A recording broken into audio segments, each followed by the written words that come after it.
ఈ సమాజం ఎటు వెళుతుంది? మనుషులే మృగాలవుతున్న తీరు చూసి భయపడాల్సిన పరిస్థితి ఏర్పడుతుంది. ప్రియురాలి కోసం ఓ డాక్టర్ చేసిన దారుణం చూస్తుంటే మానవత్వం అంతరించిపోతుందనే భయం వేయక మానదు. ఆ డెవిల్ డాక్టర్ చేసిన కన్నింగ్ క్రైమ్ చూడండి. ఖమ్మం జిల్లా ఎన్కూరు మండలం రామ్నగర్కు చెందిన కుమారికి బోడా ప్రవీణ్ అనే అనస్థీషియా డాక్టర్తో 2019లో పెళ్లి జరిగింది. ఈ డాక్టర్ ప్రవీణ్ స్వస్థలం ఖమ్మం జిల్లా రఘునాథపాలెం మండలం బావోజీ తండ. ప్రవీణ్ హైదరాబాద్లోని ఓ ప్రైవేట్ హాస్పిటల్లో పనిచేస్తున్నాడు. ప్రవీణ్ కుమారి దంపతులకు 2 చిన్నారులు. 4 ఏళ్ల కృషిక, 3 ఏళ్ల కృతిక. 2 ఆడపిల్లలే. ఆ పిల్లలే ప్రపంచంగా బ్రతుకుతున్నారు. అయితే ఎక్కువగా నైట్ డ్యూటీ చేయాల్సి వచ్చేది ప్రవీణ్. ఆ క్రమంలోనే కేరళకు చెందిన సోనీ ఫ్రాన్సిస్ అనే నర్సుతో పరిచయం ఏర్పడింది. అది కాస్త అక్రమ బంధానికి దారితీసింది. ఇక ప్రియురాలి మోజులో ఎప్పుడు సోనీకి ఏ షిఫ్ట్ ఉంటే ఆ షిఫ్ట్లోకి వెళ్ళిపోయేవాడు. అంతేకాదు రాత్రి సమయంలో అయితే ఎంజాయ్ చేయొచ్చని నైట్ డ్యూటీ వేయించుకునేవాడు. మెల్లిగా భార్య పిల్లలను నెగ్లెక్ట్ చేయడం మొదలుపెట్టాడు ప్రవీణ్. పిల్లల మీద విపరీతమైన ప్రేమ చూపించే ప్రవీణ్ మొత్తం ప్రియురాలి మోజులో పడిపోయాడు. ఆమె లేకుండా గడపలేని స్థితికి చేరుకున్నాడు. అయితే ప్రవీణ్ బిహేవియర్లో మార్పును గమనించిన భార్య కుమారికి అనుమానం కలిగింది. వెంటనే ఆరా తీయగా అసలు విషయం బయటపడింది. హాస్పిటల్లో నర్సుతో అక్రమ బంధం పెట్టుకున్నాడని తేలింది. ఇదే విషయంపై భార్యను నిలదీయగా ఆమెతో గొడవ పెట్టుకున్నాడు. అంతేకాదు ఆ హాస్పిటల్లో పని మానేయాలని కుమారి ఒత్తిడి చేయడం మొదలుపెట్టింది. కానీ ప్రవీణ్ ఒప్పుకోలేదు. ఈ విషయంపై భార్యాభర్తల మధ్య గొడవలు మొదలయ్యాయి.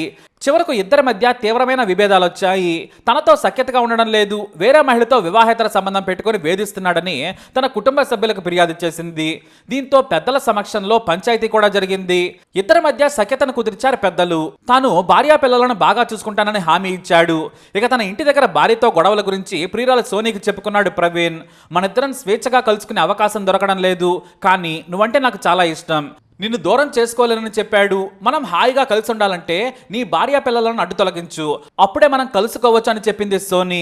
నాకు కూడా అప్పుడు ధైర్యంగా ఉంటుంది, నీతోనే కలిసి ఉంటానని కూడా చెప్పింది సోనీ. దీంతో తన లవర్ చెప్పిందని ఏకంగా భార్యను బంగారంలా చూసుకున్న తన ముద్దులకి 2 పాపలను కూడా చంపాలనుకున్నాడు నీచుడు. అందుకోసం గూగుల్లో తెగ వెతికాడు. ఎంత డోస్ మత్తుమందుని కలిపి ఇస్తే పోస్ట్ మార్టంలో దొరకము, వెంటనే ఎలా చనిపోతారని గూగుల్లో వెతకడం మొదలుపెట్టాడు ప్రవీణ్. అలా వెతికిన తర్వాత ఓ నిర్ణయానికి వచ్చాడు. తన దగ్గరే మత్తుమందు ఉంటుంది కాబట్టి దాన్ని సిద్ధం చేసుకుని ఉంచాడు. అయితే ఈ కుమారికి కాల్షియం ఇంజెక్షన్లు వేసుకోవడం అలవాటు. డాక్టర్ సూచనతో అప్పుడప్పుడు నీరసంగా ఉన్న సమయంలో వాటిని వేసుకుంటూ ఉంటుంది.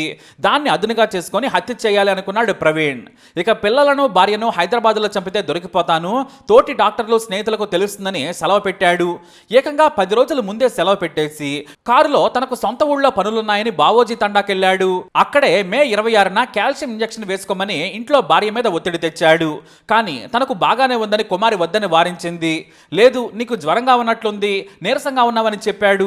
లేదు, నేను బాగానే ఉన్నాను వద్దని చెప్పింది. అయితే ఆ తర్వాత తనకు నీరసంగా ఉందని కుమారి చెప్పగానే ఆధార్ కార్డు అప్డేట్ చేసుకుని వద్దాం పదా అంటూ కారులో కావాలని కబ్బం తీసుకెళ్లాడు. ఇక అప్పటికే తనకు కాస్త నీరసంగా ఉంది. ఆ తర్వాత ఆధార్ అప్డేట్ పని ముగించుకొని తిరుగు ప్రయాణం అయ్యాడు.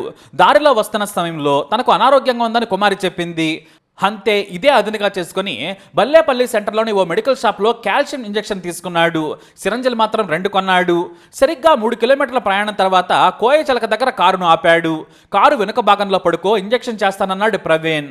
ఆమె సరేనని తుంటికి ఇంజెక్షన్ చేయించుకోవాలని వెనుక సీట్లో పడుకుంది. అప్పుడే కాల్షియం ఇంజెక్షన్ రెడీ చేసిన తర్వాత మత్తుమందును కూడా ఎక్కిస్తూ ఉండగా భార్య కుమారి చూసింది. ఆ క్షణమే అడిగేసింది, అదేంటి ఏదో కలుపుతున్నావు, నాకు ఏమీ వద్దని చెప్పింది. ఏం పర్వాలేదు, ఇది వేస్తే నీకు రియాక్షన్ కాకుండా ఉంటుంది, యాక్టివ్గా అవుతావని అబద్ధం చెప్పి మత్తుమందుని ఎక్కించేశాడు ప్రవీణ్. దీంతో కాసేపటికే ఆమె మగతగా ఉందని నిద్రొస్తుందని చెప్పి స్పృహ కోల్పోయింది. ఆ తర్వాత మిగతా మత్తుమందును కూడా పరిమితికి మించి భార్య బాడీలోకి ఇంజెక్ట్ చేశాడు డాక్టర్ ప్రవీణ్. ఆ తర్వాత అత్యంత దారుణమైన పని చేశాడు.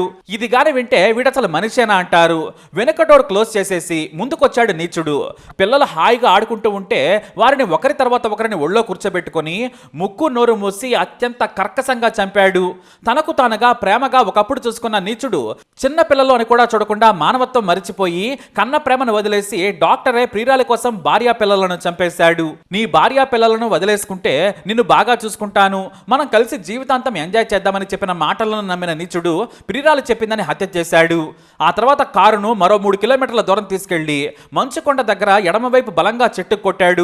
రోడ్డు ప్రమాదంగా తెలివిగా భార్యా పిల్లలు చనిపోయారని నమ్మించే ప్రయత్నం చేశాడు. తీరిగ్గా కారు దిగి ఆ మృతదేహాలను కూడా కింద పడుకోబెట్టి పర్ఫార్మెన్స్ ఇవ్వడం మొదలుపెట్టాడు. ఆ తర్వాత కారు ప్రమాదానికి గురైందని బంధువులకు సమాచారం ఇచ్చాడు. దారిన వెళ్లే వాళ్ళు పోలీసులకు సమాచారం ఇచ్చారు. వేగంగా వస్తుంటే కంట్రోల్ తప్పి చెట్టుకు గుద్దానని చెప్పాడు. అయితే చిన్నపిల్లకు గాని కుమారికి గాని ఒంటిపై చిన్న గాయం లేదు, కానీ చనిపోయారు. ఇటు ప్రవీణ్కు స్వల్ప గాయాలయ్యాయి, అది కూడా చాలా తక్కువ రక్తం కూడా కారణంతగా. దీంతో పోలీసులకు ఏదో అనుమానం కలిగింది. గాయం లేకుండా ఎలా చనిపోయారనుకున్నారు. అయితే బంధువులు ఖమ్మం ప్రభుత్వ ఆసుపత్రి దగ్గర ఆందోళనకు దిగారు. భర్తే భార్యా పిల్లలను చంపి డ్రామాలాడుతున్నాడని, అతనిని అరెస్టు చేసి న్యాయం చేయాలని తండావాసులతో కలిసి ధర్నా చేశారు. పోలీసులకు కూడా తమకు అనుమానాలున్నాయని ఫిర్యాదు చేశారు. పోలీసులు ఫోరెన్సిక్ టీంతో కలిసి క్షుణ్ణంగా వెతికారు. అయితే వెనుక సీటు కింద ఖాళీ సిరంజి కనిపించింది. ఇటు కుమారి తుంటిపై ఇంజెక్షన్ చేసిన మచ్చలు కూడా ఉండడంతో అనుమానం మరింత బలపడింది. అవి ఇంజెక్షన్ వల్ల వచ్చిన మచ్చలేనని అనుమానించి ఫోరెన్సిక్ ల్యాబ్కు పంపారు. ఇటు ప్రవీణ్ మాత్రం తానెందుకు చంపుతాను, నాకు నా భార్యా పిల్లలంటే ప్రాణం, నా పిల్లలను నేను చంపుకునేంత నీచుడిని కానని కన్నీరు మున్నీరయ్యాడు. కానీ కుమారి కుటుంబ సభ్యులు మాత్రం అతని మాటలు నమ్మలేదు. నర్సుతో ప్రేమాయణం విషయం కూడా పోలీసులకు చెప్పారు. భార్యాభర్తల మధ్య గొడవలు జరుగుతున్నాయనే విషయం గురించి కూడా ఫిర్యాదులో రాశారు. ప్రవీణ్ మొదట తాను అమాయకుడినని బొంకాడు. పోలీసులు పోస్ట్ మార్టం ఫోరెన్సిక్ నివేదిక వచ్చే వరకు వెయిట్ చేశారు. ఈ 2 రిపోర్ట్లు కూడా 48 రోజులకు వచ్చాయి. వాటిలో చాలా క్లియర్గా ఇది హత్య అని తేలింది. మోతాదుకు మించి మత్తుమందు ఇవ్వడం వల్లే చనిపోయారని తేలింది. ఇక సిరంజిలో కూడా మత్తుమందు ఉందని, ఆ మచ్చలు కూడా వాటి వల్లే వచ్చాయని తేలింది. దీంతో ప్రవీణ్ను తమదైన శైలిలో విచారణ చేయడంతో నిజం ఒప్పుకున్నాడు నీచుడు. తాను తన లవర్ చెప్పిందని భార్యా పిల్లలను చంపానని పోలీసుల ముందు అంగీకరించాడు. లవర్ కోసం బంగారం లాంటి భార్యా పిల్లలను చంపుకోవడం ఏంట్రా నీచుడా అని పోలీసులు ఆశ్చర్యపోయారు. డాక్టర్ వృత్తిలో ఉండి ఇంతటి దారుణాలు చేస్తావని తిట్టినా కూడా ఆ నీచుడి నుంచి మౌనమే సమాధానంగా ఎదురైంది. ఏవన్గా ప్రవీణ్పై కేసు పెట్టిన పోలీసులు అతని ప్రియురాలిని కూడా ఈ హత్య కేసులో చేర్చి ఆమెను అరెస్టు చేసేందుకు పోలీసులు వేట మొదలుపెట్టారు. ఈ హత్య ఇప్పుడు తెలుగు రాష్ట్రాల్లో సంచలనంగా మారింది. 48 రోజుల క్రితం ప్రమాదంలో భార్యా కూతుళ్లు చనిపోయారని అందరినీ నమ్మించే ప్రయత్నం చేసిన ప్రవీణ్ హంతకుడని తేలింది. కేసు ఛేదనలో చురుకుగా పనిచేసిన ఇన్స్పెక్టర్ శ్రీహరి, ఎస్ఐ సురేష్ అలాగే సిబ్బందిని ఏసీపీ అభినందించారు. మరి నీచుడు డాక్టర్ ప్రవీణ్ ఏం చేయాలి? మీ అభిప్రాయాన్ని కమెంట్ ద్వారా తెలియజేయండి. ఈ వీడియో అప్డేట్స్ కోసం మై ఛానల్ ఫాలో అవ్వండి, అలాగే తప్పకుండా సబ్స్క్రైబ్ చేసుకోండి.